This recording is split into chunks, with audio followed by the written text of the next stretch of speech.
Shalom sahabat Katolika yang dikasihi Tuhan.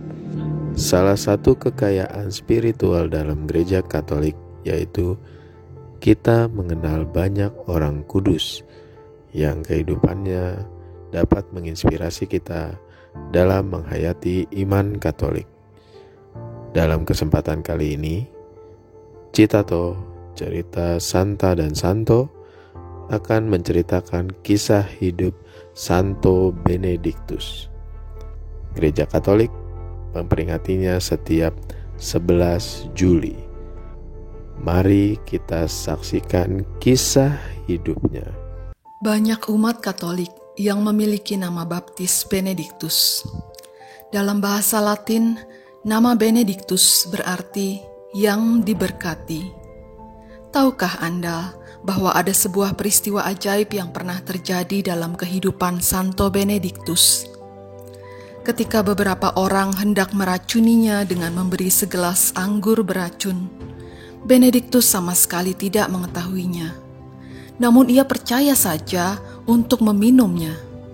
Sebelum minum, seperti biasa ia membuat tanda salib di atas gelas tersebut. Tiba-tiba saja gelas itu pecah, sehingga ia tidak meminum anggur beracun tersebut. Santo Benediktus merupakan saudara kembar Santa Scholastica yang dilahirkan dalam keluarga bangsawan di Nursia, Umbria, Italia pada tahun 480. Semasa kecil ia menjalani pendidikan di Roma. Ketika tumbuh remaja dan dewasa, ia merasa muak melihat kehidupan orang-orang kafir di Roma yang banyak melakukan korupsi. Di usia 20 tahun, ia memutuskan untuk meninggalkan Roma dan menuju tempat suci untuk menyendiri. Atas bimbingan Santo Romanus, ia pun menuju suatu gua di atas pegunungan Subiaco, Italia. Benediktus melakukan pertapaan di sana selama 3 tahun. Dalam pertapaannya itu, tidak jarang ia digoda iblis, termasuk dengan penampakan sosok perempuan cantik yang pernah dilihatnya ketika ia di Roma, dan hampir saja ia kalah dengan godaan tersebut. Setiap kali ia mengalami godaan, ia melemparkan dirinya ke atas semak berduri dan berguling-guling di atasnya. Hal ini menyebabkan tubuhnya penuh dengan luka dan bercucuran darah. Ia menempa dirinya amat keras untuk mencapai kesucian, termasuk dengan mati raga dan doa. Hingga dari waktu ke waktu, ia semakin kuat dan tidak lagi muncul godaan-godaan seperti yang dialaminya di awal masa pertapaannya. Setelah masa 3 tahun tersebut, mulailah berdatangan orang-orang yang ingin belajar dari Benediktus untuk melakukan pertapaan dan hidup suci.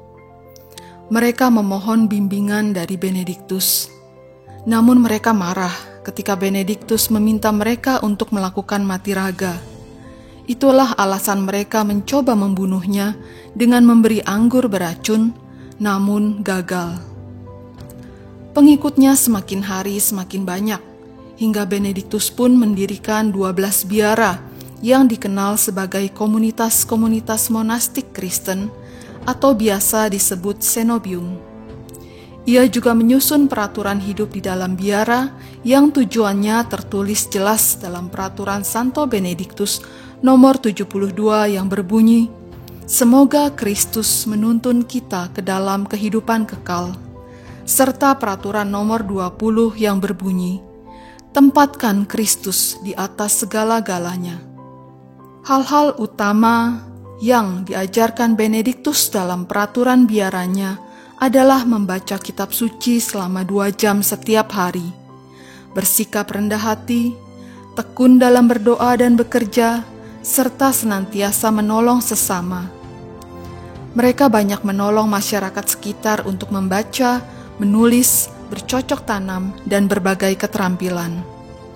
Peraturan Santo Benediktus ini sangat mempengaruhi kehidupan Kristen Barat, hingga ia pun mendapat julukan pendiri monastisisme Kristiani Barat. Dari ke-12 biara yang didirikannya, Biara Monte Cassino adalah yang paling terkenal. Di dekat biara itulah Benediktus sering bertemu saudari kembarnya, Santa Scholastica, untuk mendiskusikan perihal hidup rohani. Hidup Santo Benediktus dipenuhi dua hal, yaitu berdoa dan berbuat baik. Ia wafat pada 21 Maret tahun 547.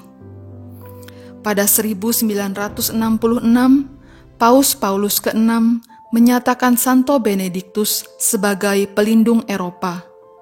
Gereja Katolik Roma dan Ritus Latin memperingatinya setiap 11 Juli, sedangkan para rahib dan biarawati Benediktin memperingatinya setiap 21 Maret, dan Gereja Bizantin memperingatinya setiap 14 Maret. Siapakah di antara Anda yang memiliki nama Benediktus? Silakan tulis di kolom komentar dan nantikan terus Citato, cerita Santa dan Santo yang akan menceritakan kisah hidup orang kudus lainnya. Hanya di Katolika Channel. Sampai jumpa, Tuhan Yesus memberkati.